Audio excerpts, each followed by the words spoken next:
You're listening to Talking Law, the podcast where business owners just like you discover how to avoid legal landmines and build value using smart legal tips.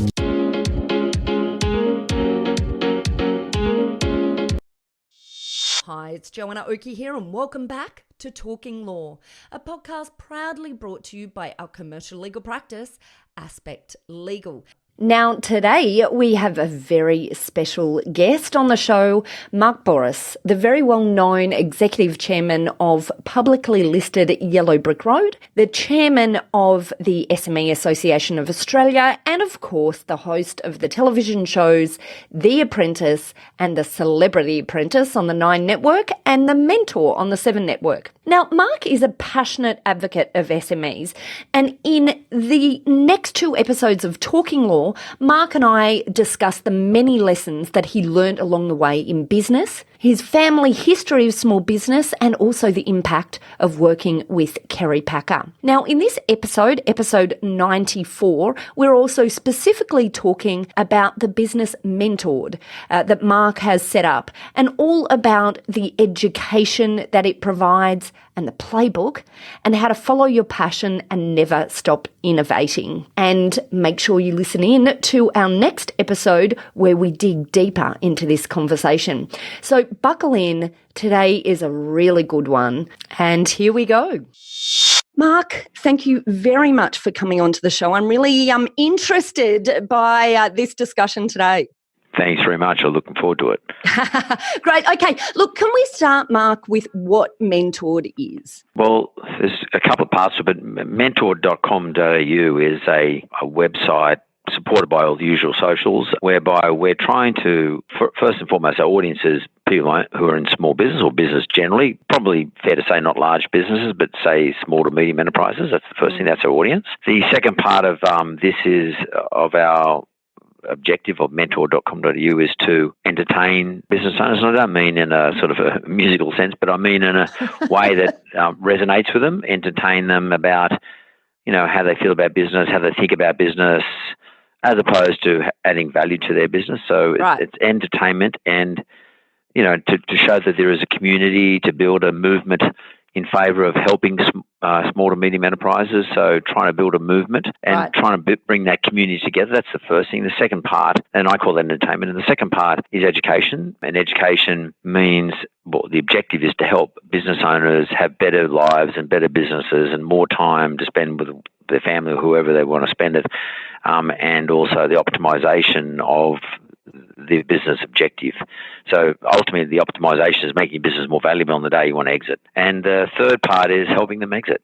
So, exit through a different way. I mean, the traditional way of exiting is you engage a broker and you sell your business through a broker, or you don't sell it, one of the two. What we're suggesting is a different way of a vendor or a business owner selling their business. And I guess we can talk about that a bit later. But yeah, so there's 3 parts to it: entertainment, education, and helping people exit their business.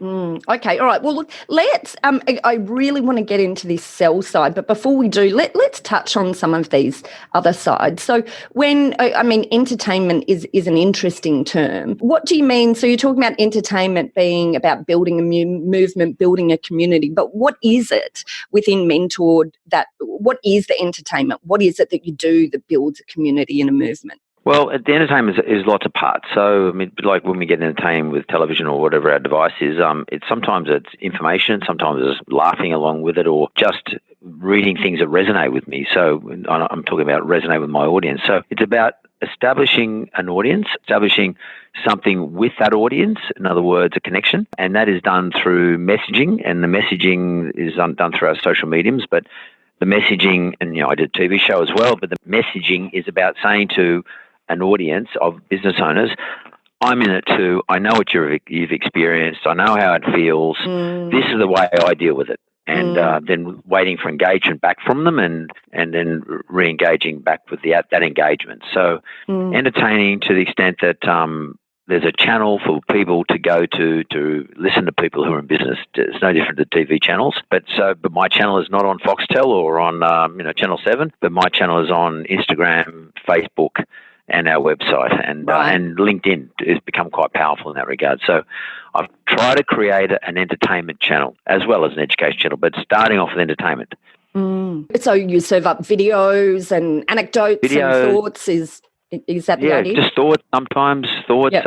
My podcast is The Mentor, which I do with Southern Cross Austereo. My podcast is about just speaking to different business owners and asking them questions so that they can share their things that have worked and the things that haven't worked with anyone who's proposing to go into business or is already in business. So it's every single broadcast channel I can possibly get my hands on, I use to broadcast things to my business audience that hopefully resonates with them and makes them smile or makes them say, wow, that's someone else is experiencing the same thing as me. Yeah, so fabulous. It's stories.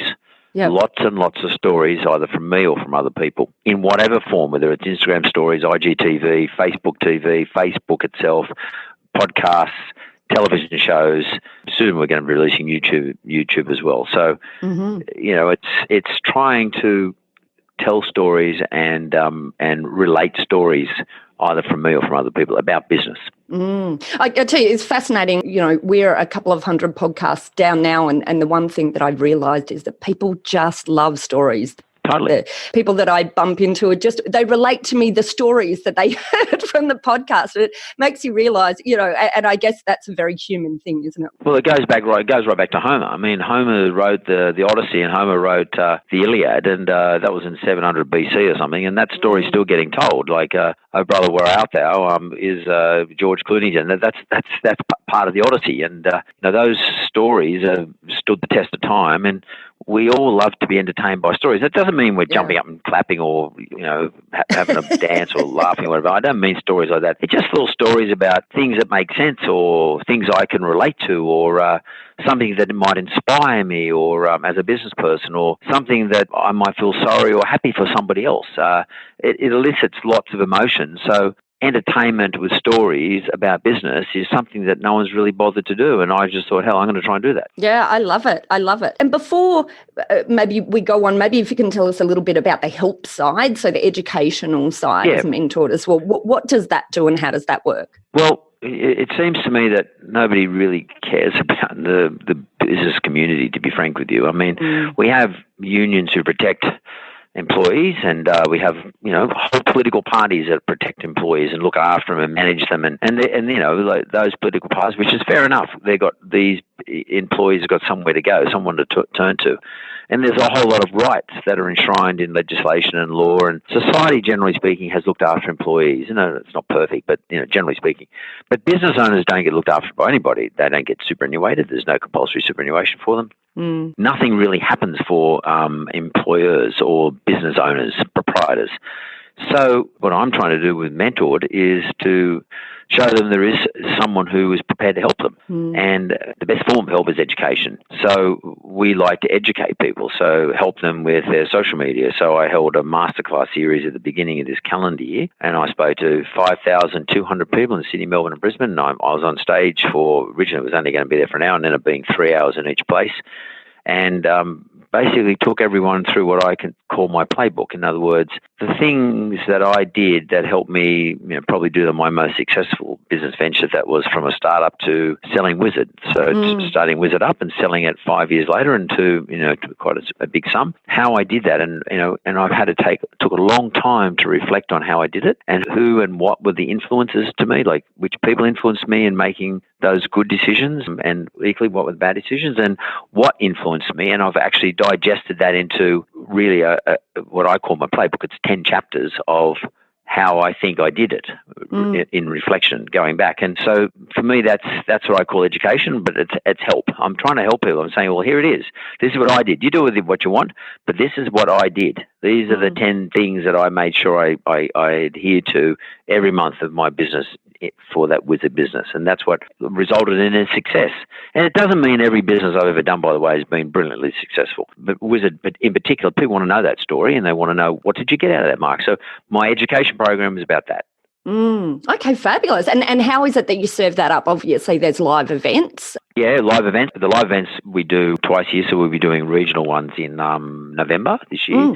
So we did Sydney, Melbourne, Brisbane at the beginning of it, and then we'll be doing, I think it's Townsville, Newcastle, Gold Coast, and somewhere in the Victoria. I can't remember where it is now. I apologise, but that hasn't been announced yet. But I'm doing it now. I'm saying that we'll be doing it.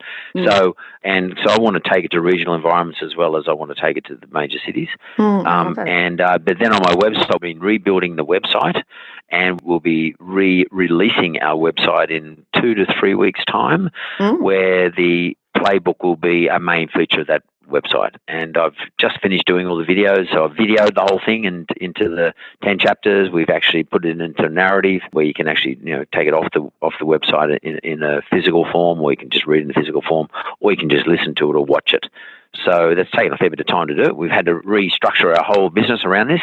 And as I said, that'll be done probably completed in 2 to 3 weeks. We've taken like 3 to 4 months to do that. So that'll be the place where, that playbook will be available for those people who did not make the seminars, or alternatively did make the seminars but didn't take enough notes and forgot what I said.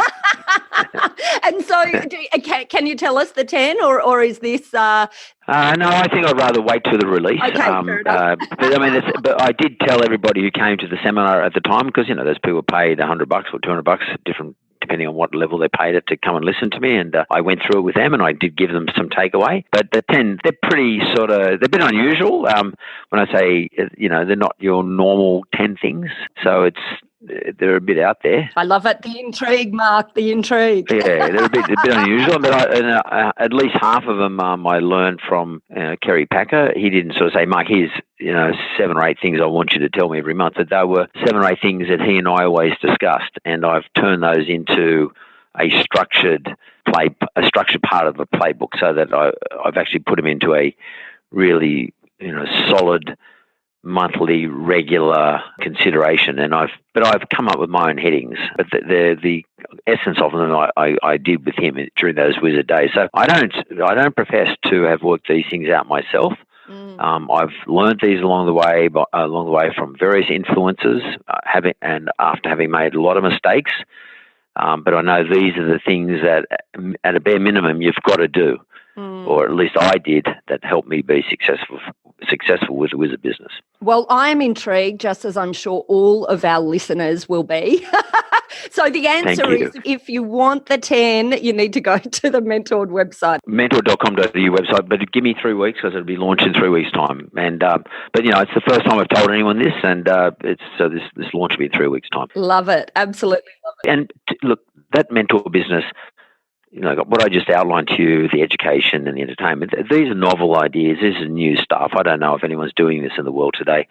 And, bringing together all the various podcasts and, Instagrams and Facebooks and TV shows and et cetera, bringing that all into one place and building it off entertainment and education, they're pretty new. And my business didn't start off that way. Mentor never started off that way. Mentor started off as a whole series of ideas. And so far I've built 2 different websites, and I've ditched them both now. And my business model has changed again in April, but I think this is pretty much the final one. This will evolve, but this is the final basis of what my business model is. And it's taken me 3 years to work it out, what I think where I can add most value to the small to medium enterprise market. Well, I think that's a point just in and of itself for small business as well, because I think in many instances, small business, I hear in you what I have as well, which is a love of small business. But small business is this centre of innovation, but quite often what happens is business owners get really busy. They try one thing, it fails, and that's too hard, But I guess what you're saying here is that it's constant iterations and pivots that get you correct to the outcome, and it sounds like you've got a fairly solid outcome in your mind. So it sounds like you're just continuing to pivot until you get there. Correct. I mean, I'm one of those guys that sort of just keeps doing it. But where I got my revelation as to what sort of my product could be or my service could be in the education part of it was when I did the masterclass, and I saw how much everybody lapped up the playbook. They really love the playbook, but I needed to do those masterclasses to get it. It's my research. I say when you launching a product, or if you've got a product in business, whether you're a startup or already in business, you've got to research the market. You've got to test the market with prototypes. And effectively, my masterclass was doing that. That's what I did with my masterclass, was to test my prototype, my playbook. Then from that, I had to then turn that into something that I could produce and push online. So I then needed to work out, okay, how do I turn that into a digital outcome? So, I've been evolving this business, as you say, pivoting for years. And I first started off with just a podcast. Me, my son, and another guy, Nick Fordham, we one day had no idea about how we're going to monetize any of this. We had not a clue. We just said, why don't we do a small business podcast, and let's call it the Mark Bouris Show. We hired some premises in King's Cross in the city here in Sydney, and it was an old radio studio that was being unused. And we were able to get a sound engineer with us, and it was costing me X amount of dollars. And I used to go there after the gym with my gym gear on, 6:30 every Wednesday morning, and just do a podcast. And we started off with no listeners. And, over time we got some interest, and then some people said, could they sponsor it? And NAB and a few others started sponsoring it. Then we got Uber came along and asked me, would I turn this into an Uber pitch day for them? And I did a deal with Uber. And that took 2 years, and I never made $1 out of it. I made a little bit of money out of it. No, I didn't make money. I mean, I defrayed my costs a bit. And then I eventually, Southern Cross Austereo came along to me and asked me, would I help them launch Podcast One platform in Australia, which I did. Now I'm in partnership with them. But if I look back where I started on all this, what I'm doing now, what I'm about to relaunch now, is a culmination of 4 or 5 years, and a lot of trying a lot of things that didn't work. But following your passion, that's what I'm sort of hearing. It started as a passion project, which is actually how I started mine too. So I can really relate. Well, I mean, it's a hard business is hard, It is. And I keep saying to myself, well, hang on, I'm in other businesses, and I thought, well, how can I turn this tough environment into a business itself? I mean, like if I'm going to be sitting up in the middle of the night worried about stuff and thinking about stuff and overthinking, etc., there must be a lot of people like that. And I thought to myself, well, hang on, like, who's talking to them? How can I turn that into a business? And actually, and people always coming to me saying, oh, Mark, can you help me on this? Can you mentor me on this? And I thought, well, I can't really do individuals, but what I can do is I can get one message out to a lot of people off one platform. But how do I amplify a message that I would give to one person? How do I amplify that amongst 400,000 people? Like, I got 400,000 people following me on LinkedIn. So, and I built that up over time by just pushing out messages. So it sort of works. So far, I'd be interested to see how it goes when I release the playbook. But it's sort of working, and I think it's valuable. And as I said, it's entertainment and educational, but resonating with people in a much more simpler terms, resonating with people and helping people. Absolutely love it. And you mentioned Kerry Packer early on, and I know you talk a bit about his role as being a mentor in your business life. Maybe can you talk a little bit about that? And I guess from the perspective that, as you rightly say, many business owners are sitting there perhaps feeling like they're a bit on their own. So what was the power of a mentor for you? I guess just on Kerry wasn't the type of mentor he was to me. I'm the one who labelled him a mentor, and I only labelled him a mentor like in the last 2 years. I didn't think of him as a mentor at the time. He was my business partner, being 50-50.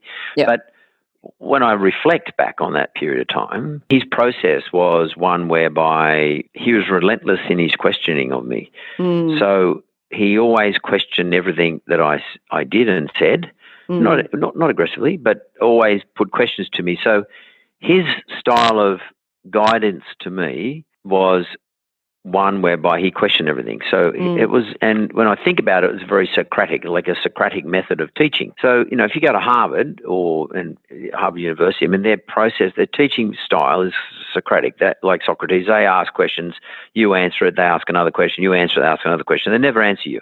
They're not there to give you answers, they're to ask you questions, and it's for you to come up with the answers. And I mean, Kerry was definitely no philosopher, and he probably never read anything from Socrates, but he had a natural instinct about this stuff. And his style of mentoring was or his methodology, whether he was conscious of this or not, I don't know, because I never got an opportunity to ask him because he passed away, but was, I'm going to ask you questions and you're going to give me the answers. If you don't know the answer, you're going to go find out the answers. And when you give me the answer, I'm going to ask you another question. So my view is for mentoring is for people to ask questions. So my form of education is about questioning you. Have you considered this? My playbook is about, have you considered this? Have you considered that? I see. So because I don't know, I cannot tell someone who runs a hamburger shop or a fish and chip shop how to run that compared to how I would equally I wouldn't know how to instruct someone how to run a news agency or a shoe repair business or a plumber. I don't know their business, but I can ask them questions and they can give me the answers about their industry. And my job as a mentor running this mentor business is to put the questions out there that every business should consider, no matter what the industry is, and then they got to come up with the answers. So Kerry's impact on me was teaching me how to be a mentor, what I think is the most effective form of mentoring, and therefore I'm paying it forward. Mark Bouris is paying it forward to all these people who feel as though their life is very lonely, and it is very lonely there as a business person. You're the one who sits up there at 2 o'clock in the morning. There's no one you can talk to. My job is to say to them, look, there are plenty of people in the same category as you. Lots of us wake up at 2 o'clock in the morning, so at least you're not on your own. Consider all of us sitting up at 2 in the morning. And by the way, if you want to engage with me, have a look at my playbook, and these are the sorts of questions you may need to consider. And those answers, you need to test those answers. And one thing I did with Kerry, one thing Kerry did with me, he always made me accountable. So my game is to say to people, if you want to play with me, you want to look at my playbook, be prepared to be accountable as well. And now who are you going to be accountable to? So Kerry's game was ask questions, Mark, you give me the answers, and you better deliver on the answers. Right. That's what a mentor does. And how do you build in that accountability then? Oh, you'll have to wait until I release the new website. Love it. I love the link back. and just one more question before we get on to the, I guess, the buy-sell side of mentoring, which I'm really interested in as well, is I can see that you're involved with the SME Association. What's your, what's the pull for you to SME? How, what... the association? Well, just SME as a whole. It seems that you obviously have a pull to this. I grew up in that environment. That's where I come as my family. I mean, I guess that for me, there are a lot of, my family's immigrants. A lot of immigrants come to this country uneducated in their own country, can't speak English when they arrive here. The only thing they can do is they're not going to get a job at a law firm or a bank or something. So the only job they can get is they're not skilled. So the only job they can do is run a business for themselves. And in my family's case, it was a cafe, restaurant cafe. So, and then sandwich shops. So I've grown in that environment. That's the only environment I knew. I mean, fortunately for me, my parents had me educated and sent me to university and stuff. But I grew up in that game, and I know that you're on your own, and there's absolutely no one going to help you. There's just no one help you. Government doesn't help you. Banks don't help you. There is no union for you. There's no association for you. So the SME Association actually had some appeal because, at least I can sort of, parlay to the people who are members of that association. I can parlay stuff to them that might help them feel as though they're part of a community. I'm just trying to help out a community because I grew up with that environment, and that's the thing that's responsible for where I am today. I love it. Absolutely love it. And so the SME Association, what does it do? How is it involved for SMEs? Well, the SME Association holds seminars, they hold get-togethers. I mean, it's very gentle and relaxed. It's not a heavy sort of education environment. We get speakers along. People can come along and just meet each other. They have little group sessions out in various regional areas, particularly in regional areas, because like if you think it's a bit lonely in Sydney, it's pretty lonely when you're out at Wagga or Cessnock or Maitland or whatever, because there's just no one there to help you. There's zero people to help you. So what we try to do is get everyone together. We get people together in small groups. That's all it is. It's just an association to belong to, and to at least you can say that you belong to this association. We also try to push buy Australian, buy local, buy from your small to medium enterprise owner in your area. Yeah. Like I'm a big believer in, to me, go and buy stuff from the corner store. You might pay a little bit more, but you don't have to park your car. You don't have to drive. If you've got a corner deli, go buy some stuff from the deli. All right. You might have to go to Woolworths, but try to buy something from the deli. Try to buy something from your local butcher. Yeah. Try to get coffee from your local coffee shop. Try to buy a newspaper from your newsagent. Buy some birthday cards from your newsagent. If you don't even need them, you're going to need them at some stage during the year. Put a couple in your drawer. I mean, I just think it's important to build up relationships and support. We need to support these places. Yeah. I mean, I get it, Amazon and all those big organisations in Australia, they've got monopolies, et cetera, duopolies and oligopolies. I get it. And I also shop at Woolworths. But where I can, I try to shop at my local as well. I love it. I absolutely love it. Well, that's it for this episode of Talking Law, which is part 1 in our discussion with Mark Bouris. I really enjoyed this episode because in the discussion with Mark, I really heard some of these things that I'm really passionate about, SMEs, the SME world, and also business as a whole. And I think we covered some really interesting ground. Now, if you're interested in finding out more about Mentored, then all you need to do is head over to our website at talkinglaw.com.au, and there you'll find a link straight through to the Mentored website where you can check out all of the elements that Mark talked about in this podcast. In the show notes, we'll also be providing updates from time to time of live events that Mark will be holding. And of course, if you enjoyed this episode, then I invite you to come back next week in just 1 week's time and listen to part 2 of this 2-part series with Mark Bouris. And in part 2, we're looking in a little bit of detail at a task force that Mark ran in relation to digitisation for small business owners. We look at the change that the government needs to do for business owners in Australia, and we even have a little peek back at Mark's time on The Apprentice and his biggest takeaways from that period of time in his life. Well, look, I just want to say a very big thank you to our listeners for listening in today. If you want to contact any of our lawyers at Aspect Legal, then you can easily do that just by heading over to our show notes or over to our website at aspectlegal.com.au, where you can set yourself up a very free first consultation with one of our legal eagles. And finally, if you enjoyed what you heard today, then I'd be ever so grateful if you would pop over to Apple Podcasts or indeed your other favourite podcast player and leave us a review. Oh, and also I guess it's quite remiss of me not to add that if you really are enjoying this discussion with Mark, then we have another podcast episode that you might be interested in hearing on our sister podcast to this Talking Law, which is The Deal Room. Now, The Deal Room is all about business sales and acquisitions activity here in Australia. And on the Deal Room podcast, we talk to Mark all about the element of Mentored that specifically relates to business sales and acquisitions. So we look at the buy and sell side of Mentored. We discuss variables around how you can structure a business sale. We look at the discussion around other potential ways to sell a business, and we look at building businesses that into something that is appealing to buyers. So if you're interested in that business sales and acquisition side, then make sure you head over to our sister podcast, The Deal Room, and check out episode 105. Okay, well, that's it for Talking Law. I just want to say, as always, a massive thank you to you, our listening audience. Thank you for listening in. You've been listening to Joanna Oakey and Talking Law, a podcast proudly brought to you by our commercial legal practice, Aspect Legal. See you next time. Thanks for listening to Talking Law. Tune in next time for more smart legal tips and tricks to keep you clear of those legal landmines. If you want to get a download of today's show notes, head over to talkinglaw.com.au.